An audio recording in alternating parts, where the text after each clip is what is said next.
Permanent alimony and maintenance can feel confusing, but understanding your rights is simpler than you might think.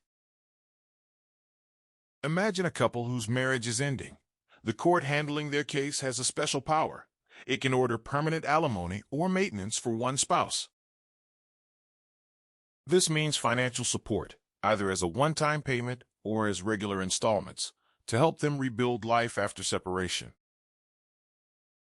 The timing matters.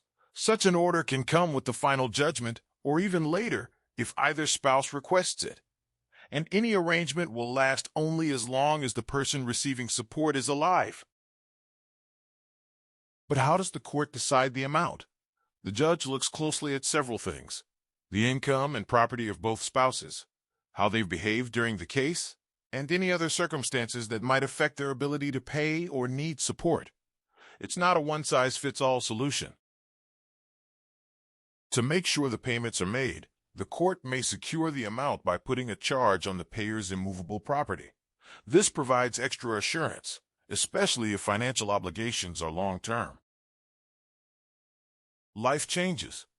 If one partner's financial situation improves, or if personal circumstances change, the court can review the order. It has the power to increase, reduce, or even completely cancel maintenance as needed. There are also important conditions. If the spouse receiving maintenance remarries, or a wife receiving support is not faithful, or a husband getting alimony has an affair, the court may change or end the payment. The aim is fairness. Permanent alimony is meant to provide support, but it's not set in stone.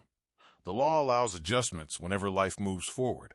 With this understanding, you can make informed decisions and approach the process with confidence.